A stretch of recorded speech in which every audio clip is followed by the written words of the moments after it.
Hey everyone, welcome back to another episode of the Laundromat Millionaire Show.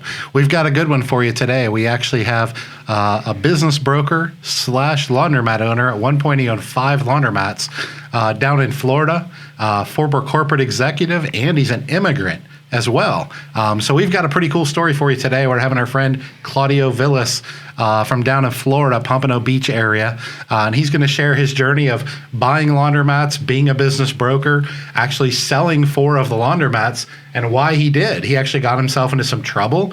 He's very transparent about being over leveraged, some of the mistakes he made, and he tells us at the end of the episode that he basically had to sell 4 of the 5 stores to stay afloat, to keep from losing everything. And luckily he was able to keep his cash cow, as he says, his best store. And so he's going to be he's a super amazing guy, big super heart, nice.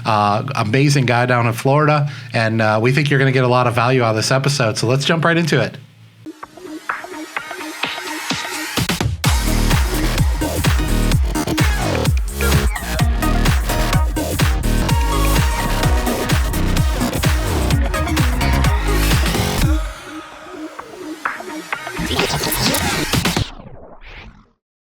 Would you like to make more money from your laundromat? Would you like those machines you're paying for to have more turns per day? Do you offer wash, dry, fold services or pickup and delivery laundry services? If not, would you like to? Whether you do or not, we have an amazing opportunity for you in Cincinnati, Ohio. Yeah, you've probably heard about it, guys, but it's our wash, dry, fold, pickup and delivery workshop. And to answer your first question, yes, it is for drop-off laundry, wash, dry, fold, and pickup and delivery. So if you're doing any of those things, this workshop is going to help you tremendously. But the truth is, we were pretty so-so laundromat owners and so-so successful until we launched drop-off laundry and pickup and delivery. And being able to, what I call, optimize your laundromat to generate more profit and more revenue out of the existing facility, that's the key to taking your life from good to great, financially speaking, with laundromats. And that's what made us Laundromat Millionaires. You don't have to just listen to us. Listen to what some of our past attendees have to say about our Wash, Dry, Fold, Pickup and Delivery workshop in Cincinnati, Ohio. It was the best workshop I've attended in over 25 years. And what you guys have put together is nothing short of phenomenal. I think that you guys have put together both strategic and tactical systems that will make an individual who wants to own the laundromat profitable within months, not years. Was a workshop worth the investment? Without a doubt, it was definitely worth the investment. So not only did we have 2 very packed days with Dave and Carla and their team, both in the classroom and touring the facilities, but we also came away with this extensive 100-page handbook. And then after the workshop was completed, I received a bunch of electronic performers and templates that we've been able to use since the workshop. Every day since the workshop, I've found myself referring back to either those electronic tools or the handbook that we received. So, was it worth the investment? Absolutely, absolutely, absolutely. I cannot say that enough. This was such a blessing, and I am so very grateful that Dave and Carla put this together and are sharing their knowledge and experience with others to have this to grow their business and to become more successful. Thank you, guys. So are you interested? Go to laundromatmillionaire.com to learn more and see where you can register. All right, so Claudio, welcome to our show. We're so excited to get to talk to you today. Thank you, Carla. Thank you so much, Dave. It's a pleasure being with you. I follow you a lot in LinkedIn, and I really like what you guys do. So I was very honored and happy when I got your invitation to join you. So I hope I can give you, as much information and as much support for your audience as I can. I'll do my best. Appreciate it. Well, okay. Same to you, man. When we connected through LinkedIn, I think we connected through Brian Grell, if I remember right. Yes, I love Brian. Great guy. Brian's awesome guy. Awesome Absolutely. Guy. Amazing guy. But he vouched for you, and that was enough for me. But then we started following each other through LinkedIn and stuff, and I love what you post. And for our audience out there, Claudio is a lot of things. He's a former business owner. He's a former immigrant. He owns a business brokerage firm down in Florida, but he also owns laundromats. So we're going to kind of talk about a bunch of different things, but we follow each other on LinkedIn. We got connected in that way. I know I won't beat the dead horse over networking, but you can network a lot of different ways, guys. Meet a lot of cool people, learn a lot of really cool things. And we thought your story would be great for the episode, and we know you're going to bring a lot of value. So listen, thanks for being here. We want to jump right into it and see how much knowledge we can pull out of your noggin. I'll do my best. I'll do my best. We appreciate it. Well, as you know, one of the things, I know you follow the show, one of the things we like to do on this show is just start with a little bit of kind of a backstory of kind of where you came from, your childhood, what that was like. And then we definitely want to get into the meat and potatoes of bringing knowledge from a business broker perspective and somebody that at one point owned 5 laundromats. But I know you also worked in corporate America a little bit too. So we want to hit on a lot of these things real quickly. But tell me about your childhood and what that was like growing up the way you did. I was born in Argentina. I am from Argentina, in Buenos Aires, actually. And my parents were really huge fans of the United States. My dad used to say, I am pro-Yankee, because we called the Americans Yankees over there. We're all Northerners, right? Yeah. So I'm pro-Yankee. That's what my dad used to say. So he came to the United States with us when I was a little kid. I did high school here in Fort Lauderdale, and I went back to Argentina. And that's what, led me to my first entrepreneurial venture. The truth is, I left my house when I was 18. I wanted to go to Buenos Aires, which is the big city in Argentina. It's not like here in the US that you have a lot of big cities. Down there, you have just a few big cities, and the biggest city is Buenos Aires. So, I was kind of a free spirit at that time. I had long hair, cut off pants, and kind of like a hippie kind of thing. And I went to Buenos Aires because I was.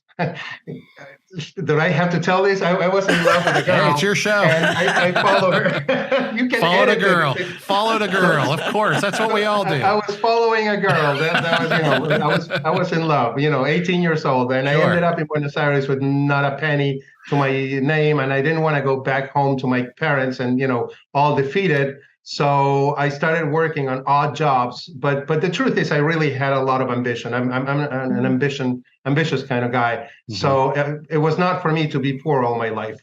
So I started out really poor, and I because I didn't have much to do, I started working on all these different jobs. But then I realized, wait a minute, I've been to high school in the United States. I know English better than anybody else. So what I can do to make a living is actually teach English. And I met 2 old women at the time. They were like 40, and they were 2 English teachers, and they had this institute that was called the American Way. I started working with them in the institute, and one day I said, hey, you know what, guys? I'll buy 1/3 of the institute. I'll become your partner. And by that time I was 19 years old. And they said, okay, well, how are you going to pay for it? I said, I'll pay for it by bringing new customers. So I went out and knocked on doors, and I got several large companies. I mean, I'm talking about, Citibank, American Express, Gillette, Burroughs. I mean, and Johnson & Johnson. All of them were, my clients at one point. So the institute started growing, and I loved it. I ended up having more than 40 teachers with the institute, and that's how I, but again, I wanted to do more than that, and I went to college at night. So what I would do is work all day and then go to college at night. I studied marketing, which it's funny because now. Marketing today is so different from when I study it, right? I mean, it's just crazy. You see what people do today, and it's just amazing. Well, at that time, it was nothing like that, but I did, ended up becoming a marketing major, and I sold the institute, and I joined Johnson & Johnson. Came to the U.S. for training for 2 years, and then I went back to Argentina. So I started in Argentina as a sales rep. I became the first product manager for J&J in Argentina as well. Then I became the first marketing director. And then all of a sudden, I got an offer to come to Miami because they created the Miami office for Latin America. So here they had the hub for Latin America. So that was my second time coming to live to the United States. And I lived here for a couple of years. I loved it. I was on a plane, all the time. I was going to Colombia, Mexico, Venezuela, Brazil, Chile, Argentina, all of the different countries. But anyway, so for a couple of years, I was on top of the world. I really loved my job. I really loved the challenges, and most of all, and when we get to the part where we're going to talk about laundromats, most of all, working with a large corporation gave me things that a small business owner typically doesn't have, right? I had a lot of support, a lot of training, a lot of guidance, and you know what? If I made a mistake, I didn't pay for it. Yeah. When you're a small business owner and you make a mistake, you pay for it. That's right. You do. I always say the good news is I get to make all the decisions. The bad news is there's nowhere to hide. Exactly. In a large corporation, you never make a decision. So I learned a lot from J&J, and I loved what I was doing. But one day, one of my old mentors calls me and he says, Claudio, we just bought a new company and we need people to help run this company. It was called Cardiovations. And he was the president of Cardiovations at that time. It just became one. Says, would you like to work with us? And I interviewed and I got a job. So I started working with J&J there. So we moved to New Jersey. And New Jersey it's a beautiful state. We lived 14 years there. And then when I turned 50, I decided that was enough of my corporate life. And, we came down to Miami to start entrepreneurship. And, so did you just retire from J&J or you just quit? Well, the thing is that, and this is another thing about corporate life, right? The corporate, there's some people who make a lot of money in the corporate world, and those are the consultants. Consultants make tons of money. That's true. So I'll go back in history. When I joined J&J, one of the reasons why I joined J&J was that they were launching Argentina again. But on the other hand, the company in J&J that I worked for, which is Ethicon, started a company that was called Ethicon Endo. Well, Ethicon Endo split from Ethicon. So you had the consultants that were paid millions and millions of dollars to split the companies. 20 years later, what do they decide? The consultants come and say, well, you should merge the companies. Of course. So Ethicon and Ethicon Endo merged again. I hope I don't get sued for everything that I'm saying. But we're not that big. They'll never find out. So they merged the companies, and of course, for every position there were two people. So you were offered a choice. You look for a different job, or you get a severance package. Okay. So you took a buyout. I'm like, you know what? I'm taking the severance package. So I did. I took that because the truth is that I always liked entrepreneurship, and the reason why I was working with J&J was because you have a really good security, and it's a beautiful company. I'll be honest. I loved it. I love the people. I love the culture. I learned a lot from them, and it was hard to leave. But when I had the opportunity, I said, okay, well, I'll take it. So is that how you kind of viewed it as, wow, I'm going to get this severance package and I get the chance to go back to be what I kind of feel like I missed was being an entrepreneur? That was kind of the plan all along?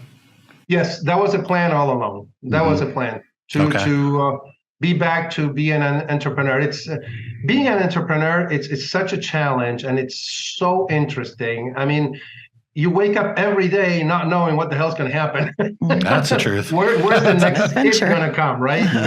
You plan everything, and something is going to go wrong for sure. and it's exhilarating. It's a challenge. It's great.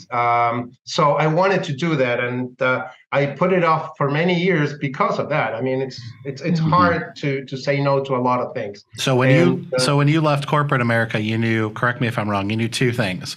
One, I don't want to work in corporate America anymore.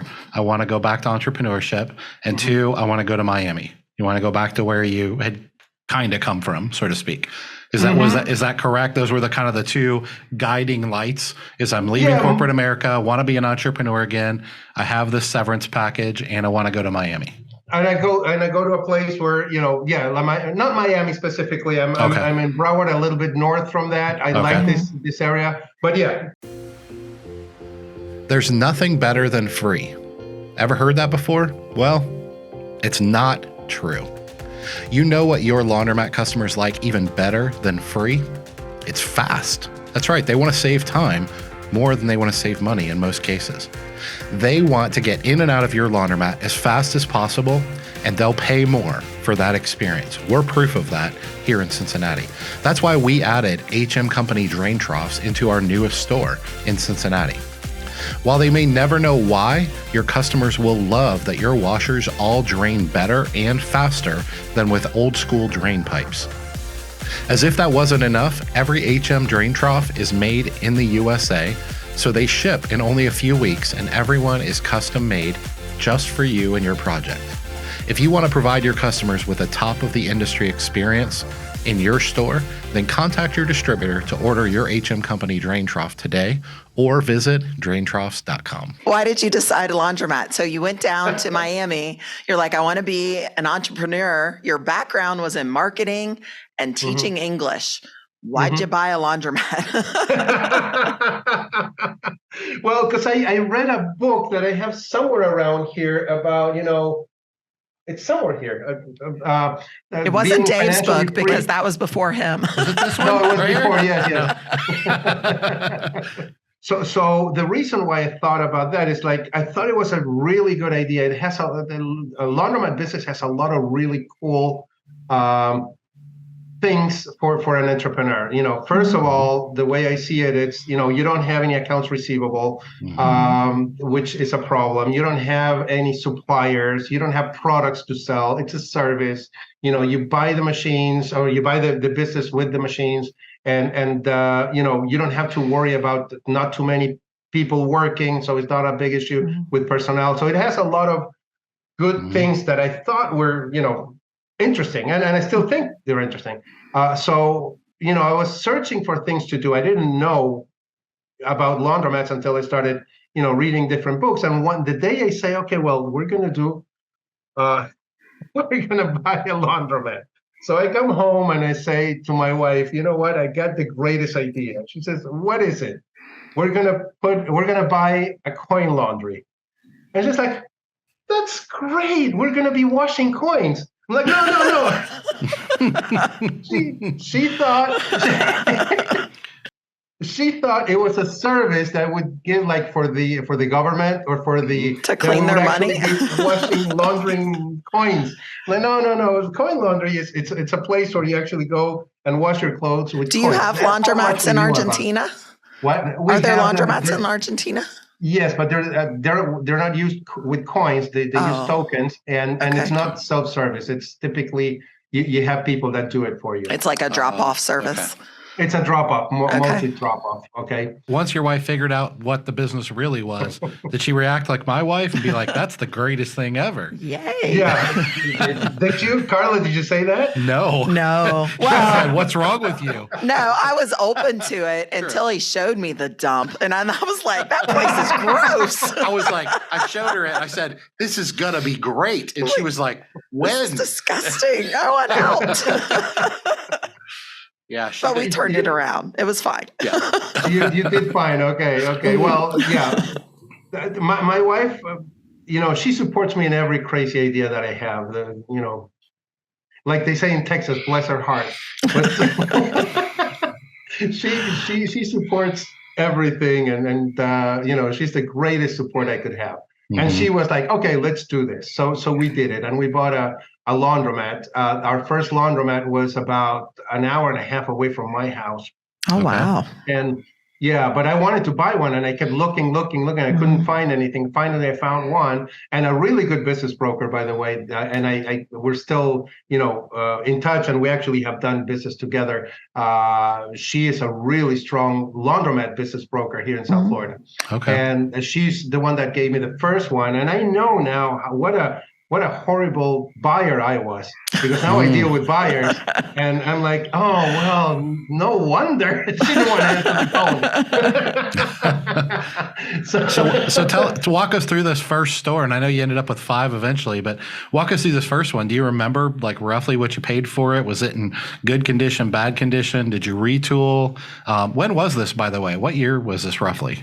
That was 2014. Okay. Gotcha. Okay. Yep, Do you remember roughly what you paid for it? Was it I paid lease about or? 150,000. Okay. It was a dump, just like yours. And we painted it, and you put it nicely, and well, it was a dump, but the machines were quite new. Okay. Machines were okay. The place was just horrible. It wasn't, Wasn't run well. It wasn't, yeah. So I painted it. I put a big logo. We called it the Lost Sock, and my daughter came up with that name, by the way. Cute. And, It's clever. yeah. So we called it the Lost Sock, and I used to be, just thrilled to get in the car and drive 1 hour and a half to the laundromat. I don't know why, but I loved it. It was your baby. It was your business. It was all yours. Yeah, it was my business. It was my thing. And, I have all these Excel files. I still have them somewhere, with all the growth and every month and how many, and we counted the coins, and, I was on top of the machines, and I learned, and I went to Speed Queen, to what's the name of where they have the factory? In Ripon, Wisconsin? Ripon, yes, Yeah. yes. I went to Ripon, and I took the training, and I learned about machines and all that, and I really loved it. And that was the first store that we bought, and it did well. We increased sales, and it was going okay. The problem was actually, after a while, the hour-and-a-half drive was not. It was starting to weigh on me. Yeah. But then I bought a second one, which is the one that I still have now down here in Pompano Beach. It's on Pompano and Dixie Highway, which, it's a 24-hour store. When I bought it, it had, remember the old white top load washers and everything. I changed those machines. That's a 24-hour store. It's open. It doesn't have it. And here we have several Swift stores. I don't know if you have them there, but they had like, I don't know, probably 10, 12 around here that they're all open. They have no walls. Oh, right. Yeah. Open air. Oh, Okay. Yeah. I've seen those. Open air. And which is great because, air conditioning is really expensive. Sure. I don't need air conditioning in those, so I save quite a lot of money there. Okay. The guy that manages the store has been there for 20 years. He's still there. And that was my second, and it's my cash cow, and it's the one that always was really good from a revenue point of view. Then that's the first big mistake I made. Okay, so the big mistake was to have a partner, and Interesting. So you had a partner on your second one or on your third one? on the third one, Okay. the third and the fourth ones, Okay. I had a partner for those. The reason why I think it's a mistake, I mean, in my case it doesn't have to be for everybody else. My partner we were on different levels. He had a lot more money than I did. And he wanted to invest and put money, and then he had no idea about the business and no idea about the US because it's not even from here. So he kept pushing me to do things that I didn't really want to. So we bought the third store that we bought was a huge store, and that was the big thing. I bit off more than I could chew. And I got into debt for that. And the machines were really old. And we went 50-50. Looking back on it now, do you feel like you overpaid for it? Was that because I definitely overpaid for when it. you talk to people that overpay, they always say like before I even got out of the starting gate, I tripped and fell. If you start by overpaying, I mean, you're starting uphill battle. So you paid a lot for it. It had old machines and you didn't have the money to even like buy the new equipment you needed? Exactly. I didn't have any more money to buy the new equipment. The store had very old machines. I overpaid for it, and about 6 months into it, somebody puts a brand new, shiny, huge store less than a mile away from me. It was actually half a mile away from me. Wow. And revenues started dropping like crazy, and I'm paying thousands and thousands of dollars a month just in rent. All of a sudden, the air conditioning broke, and you're looking at $20,000-$30,000 to buy a new air conditioner because the air conditioner was old. So I didn't do the due diligence that I should have done. My partner kept saying, "Oh, let's buy another one." And we actually did buy another one. So I got deeper into the hole. That's what really was a big issue, right? So let me push pause for a second, Claudio. I'm curious, get inside your brain back then a little bit. So obviously you said you didn't know what you know now. Yeah. Who were you listening to? Was it just the pressure from your business partner? What caused you to make the decisions that you made that you regretted making? And if somewhere in that situation now, any advice for them of what they could do differently? Because I know you mentioned how powerful mentors are. It sounds like you didn't have a mentor. Yes. Maybe I'm wrong. Walk us through that kind of before and after. I didn't have a mentor in this. Yeah, I was listening too much to my partner and to myself. And I was too much into, I want to have 10 stores. I was too greedy, right? Okay. And greed is not good. Ambition is good, but greed is not. What I should have done is buy a smaller store and retool it, right? So that, and I think, I did retool, for example, now, a few years afterwards, I did retool my sample store, and it really increases sales immediately, right? People see it. So at that time, there was just no more money. And I had a huge debt, and my partner kept pushing, and I'm like, I just can't do this anymore. So it didn't go that well. So I had to get rid of them. And then we had COVID. On top of all gotcha. This, yeah. Okay. We get COVID, and even though here in Florida things stayed open, people are not going to work, so they're not washing their clothes that much.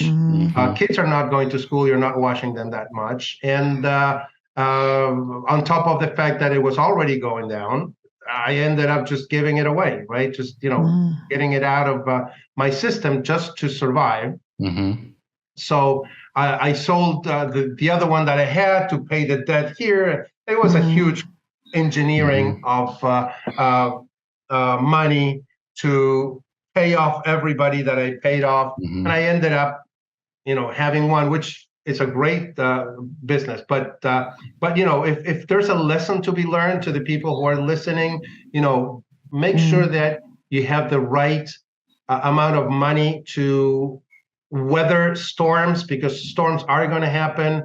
When you buy a laundromat, if you're buying a laundromat that has new machines, great. If you're buying a laundromat that has many old machines, make sure you have money to rebuild it.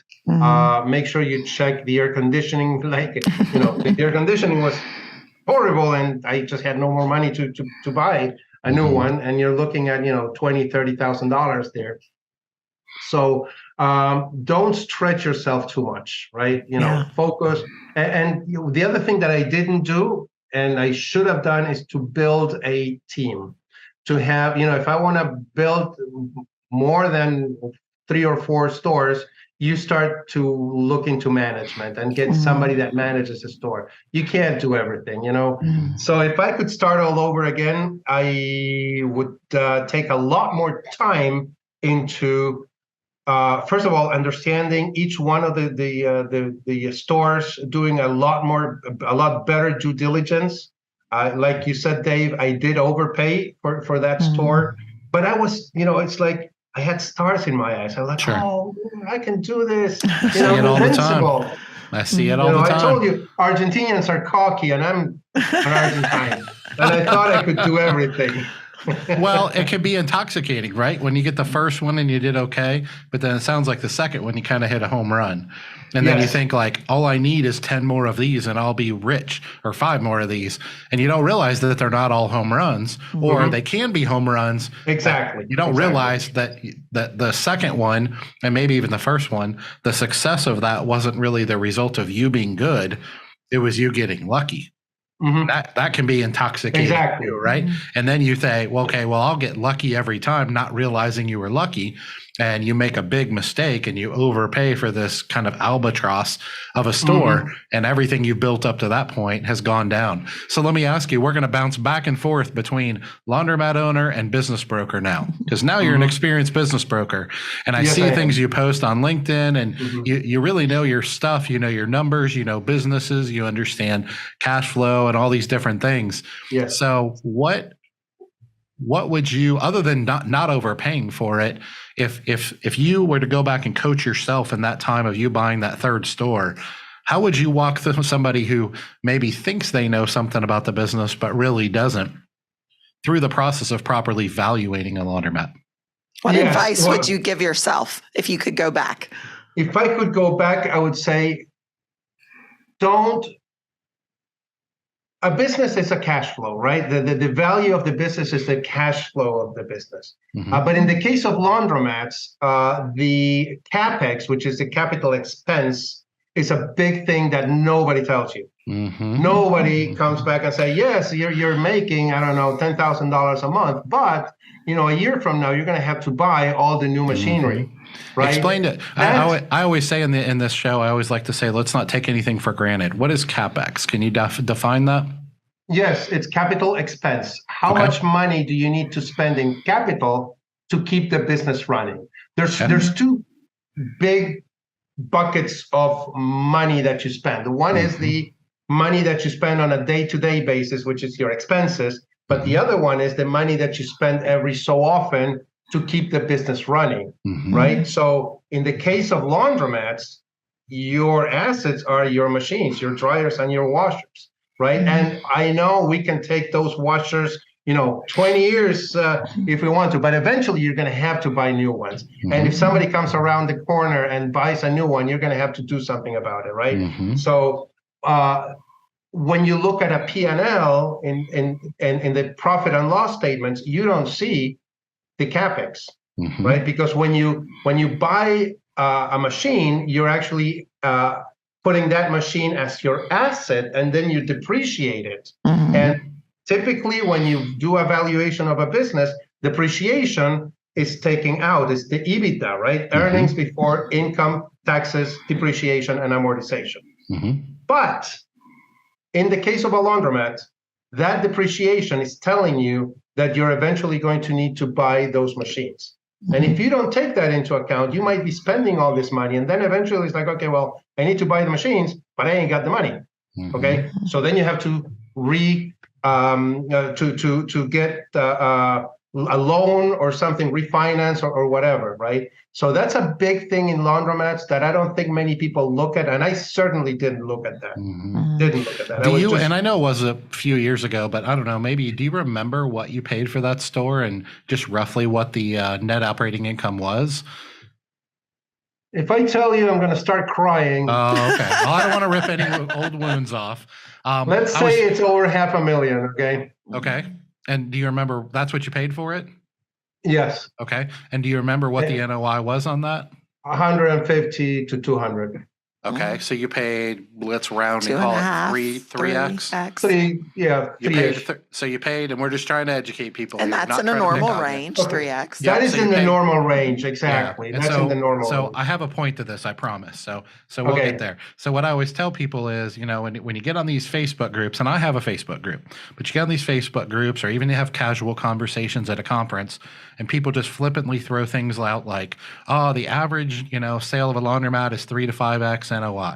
Okay, NOI is 100, let's say, or in your case, 150. So let's say you paid roughly 3x for that. And you just think to yourself, as someone that thinks you know what you're doing, but you kind of sort of know what like you're just know just enough to be dangerous, knowing I'm in that range. This must be a good purchase, right? But then you're not looking at the future CapEx, which you're describing. And the problem wasn't that the business didn't have a net operating income of what, that 3x multiple was. The problem was it couldn't sustain it without a significant investment of capital to stay there. So I always tell people, where you are right now, you have to be able to predict the future. You have to crystal ball this out, and you have to say, what am I going to have to invest in the business, either borrowed money or liquid capital, whatever, to sustain this? What's my runway? If you were to take that same business, but it had 3-year-old equipment, that's a completely different scenario. And it might have been worth 3. In fact, it might even been worth 4 or 5 or 6, right? But when you have equipment that's essentially at the end of its life cycle, I don't know what equipment it was, but 20 years old, pretty much at the end of its life cycle, you buy it, and at 150 net operating income, that works until it doesn't. And it doesn't work real quickly, meaning like in a year or two, it doesn't work anymore. And then, of course, the fact that somebody came in and added sounds like a mega mat, top of the industry, everything right up the road. And another thing people a lot of times don't realize is, if you had understood then what you understand now, you would have bought it at a different multiple. You would have made the CapEx investment, retooled. And if you had, there's a good chance that operator up the road, if you had a brand new store with all new equipment, there's a good chance they never would have made that investment. The reason they did it because they saw there's a store up the road making $150K NOI with 20 to 25-year-old equipment. And if you're making that kind of money with old equipment, what kind of an ROI am I going to make on a new store? So does that make sense to the audience, you think? It makes sense. What are your thoughts on that? Because I'm trying to just bring the point of it is you can't say if something's a good deal or a bad deal based on the limited information of just NOI. Here's the net operating income. Here's what they want for the business. There's a lot of other factors you have to look at. You have to look at the age of the equipment. You have to look at the age of other things in the infrastructure. Like you said, the air conditioning went out. The air conditioning, the boiler, the water heater, all that kind of stuff. Like you have to look at everything. And then you also need to look at your market. Like, are there other ones going in? What's the competitive landscape? What's the demographics?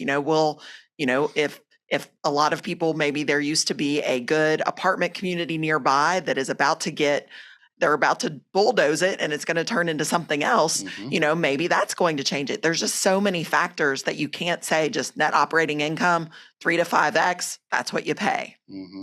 It's a dangerous thing. And I know as a business broker, and I'm not talking about you, but just in general, business brokers, they like their data, right? They like their hard numbers. And I always say valuing, I don't want to speak for other businesses, but valuing a laundromat is as much of an art as it is a science.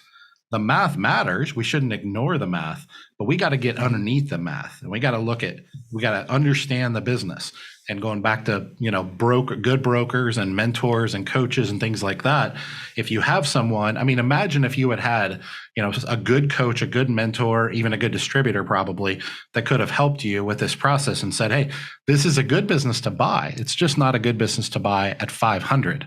This might be a good business to buy at 150. Maybe 200, because you're going to need to put 300 in it. And then you're going to end up at 500 investment, and you're going to have a business with all new equipment or mostly new equipment. And you're going to have the cash flow to replace the air conditioner when it happens. But it's real simple for us to sit here and say, hey, there's a big difference in 150 and 500, but it's literally the difference in success and failure. But do you remember, did you just approach it from a perspective of just a numbers, NOI, it does this, it's worth this, a multiple of this, and seems like a good deal? I committed the same mistake that most people that buy businesses make. I looked at the history and not at the future. Oh, good. That's good stuff. There you go, guys. And there you go. One of the things that I do with my buyers, and I don't want this to sound like self-serving or anything, but one of the reasons why I'm a business broker is because I want people to be successful being entrepreneurs. And I see that most people look at due diligence, do any due diligence at 99% what happened in the past. I have somebody right now in a deal asking me about the P&L from 2017. I'm like, what the hell do you care? just go into 2024. How much are you going to make when you buy the business? Yep. Use the past. To your point, that you were really right on the money on that. You look at the past, you look at the numbers in the past, but what's going to happen the day you open the door and it's now your business, right? You have to open your eyes to everything and not focus only on the last 3 years, which is one thing that I did. It's like, oh yeah, last 3 years he was making all this money. Hey, I'll buy it and I'll make this money in 4 years. Well, no, I didn't. So, if I was going to go back and mentor myself there, I would say exactly the same thing you said, Dave. Yeah, the business is good because it was a good business. It's just that it's not sustainable the way it is. You're going to have to make investments into the business, right? But you know what, Dave? It's nobody's fault but mine, okay? I could blame a lot of people. I could sit here and say, oh, the seller didn't say this. Oh, the distributor didn't tell me that. Oh, the other distributor knew that they were putting a store 6 blocks away from me, and he didn't say anything, and I knew him, and I could blame him. But there's nobody. When you're the business owner, we said it before, you are responsible for your decisions. Nobody else is responsible for that. Yeah, no, that's true. And honestly, that's a big part of, we had great success in a lot of ways. People think our journey was charmed for some reason, and it definitely was not. But we definitely didn't make a lot of the big mistakes that people make. And that's part of the reason we have the show and do the coaching and the workshops and the different things that we do. There's nothing wrong with buying a dump. One, understand how to value that dump. We paid less because they were dumps. Exactly. Yeah, I'm trying to think off the top of my head. All of our 5 stores, 4 of them we bought for less than 100, and 2 of them we paid 0 for, meaning we just bought the real estate and acquired the business. One of them we bought for $35K. So when you buy a business that maybe isn't, I know, it's crazy. maybe isn't even all that profitable, and in a couple cases we're losing money. A couple of the stores, one store we paid like 80 for, but it was losing money. That was our first store. One of them we paid 30 for, but it was losing money. But the one thing I did do correctly, even on my first store, is I didn't look at the past. I was kind of interested, curious, but I was really looking at the future. And the one thing I looked at before I really ever knew the business is, okay, I can see that this place is a dump. It's going to require a significant investment. Now, I didn't know how much. What's significant? 2, 3, 500,000, 80? I didn't really know that. But if I make that investment, how will I be positioned in the market? And so one of the things, once again, that market analysis. So one of the things we always did too is we looked at all the competitors and said, okay, this is where this store is positioned in the market right now, but I'm only paying $35K for it. I'm basically buying a location and some infrastructure that's old. Okay, and if I put $250,000 in it and equipment and fix it up and some sweat equity and things like that, okay, because there's only 9 laundromats within a 20-mile radius, and all 9 of them are maybe better than the one I have now, but none of them are anything special, then I can go from the bottom of the market to the top of the market, and I can dominate the market. And so I wasn't even all that smart. I didn't really know the business that well, but I did understand, and I always tell people this, I did understand the laws of supply and demand. And I understood that in a 20-mile radius of the store, there were 9 other laundromats, and there was a bunch of people. I also knew my community really well because I lived there for 25 years. And that was really the factor in determining our success, was we didn't overpay for any of the stores. Some people would argue we overpaid a little, but we didn't overpay for the stores. We made the significant investment, and we did the right market analysis. Now, when you get in real competitive environments like you're in Florida and things like that, you have to do all that, but you have to do it better. You have to do it better than I did it, right? Dave, if I could summarize what you just said in a few words for your audience, I would say there's a reason why you are a laundromat millionaire and I'm a laundromat broke. So, well, you're a laundromat broker. That doesn't make you broke, though. That was awesome. So yes, you just said when we're talking about buyers, you just said exactly what needs to be done as a buyer. Okay, I really there's nothing that you said that it's incorrect. It's 100% perfect. Mm-hmm. So again, there's not a perfect business, and there's not a good business per se. It depends on who buys it and why you buy it. Are you buying it because you want cash flow, or are you buying it because you want to build wealth? Two completely different views. Interesting. That's interesting. Say that again. I said, do you buy the laundromat, or any business for that matter? Do you buy it because you want to buy the cash flow, or do you want it because you want to build wealth? If you want to buy a business to build wealth, you're buying something that you're trying to buy it as cheap as possible and build on it, right? Okay. So those are the two main strategies for buying.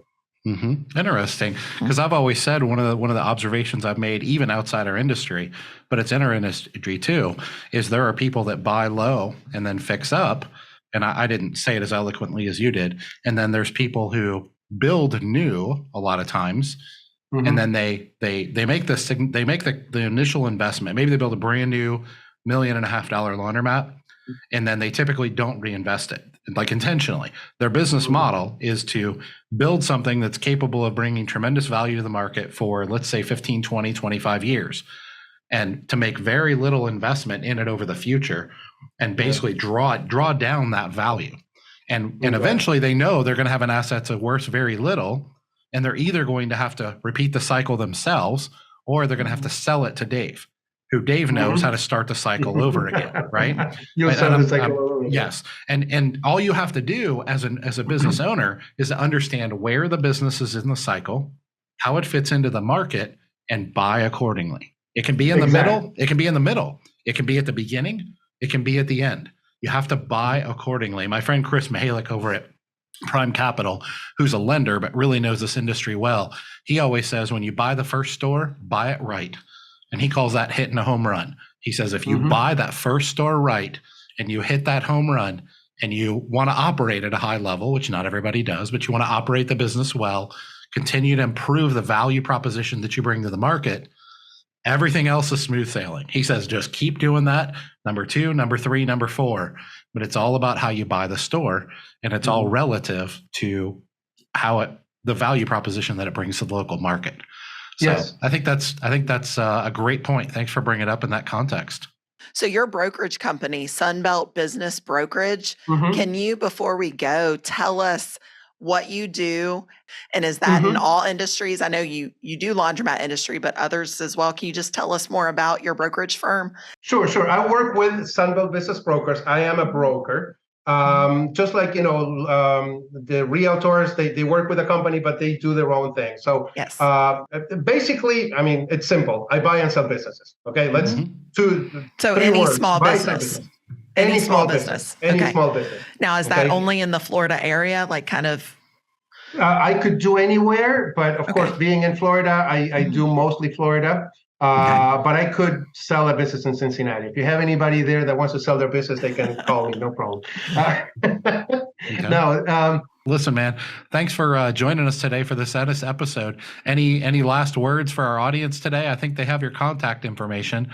Just go to cvbusinessbroker.com. I know you're on LinkedIn and Facebook and Instagram and TikTok, all under just Claudio Vilas. And so they can find you that way as well. But any last words for the audience? Yeah, for the audience is that I'm really glad we had this conversation with Dave and Carla. I had a fantastic time. I hope the audience was entertained and I could give a nugget of information for them. And kudos to you, Dave and Carla. You two guys are amazing, and I keep following you, and I continue to follow. So thank you so much for having me. Yeah, thank you absolutely. for being on. We appreciate it. All right. For everyone back home, thanks for going with us a little bit long today, but we thought there was a lot of value being brought. So we'll see you next time for another episode of the Laundromat Millionaire Show. Take care, everyone. Bye.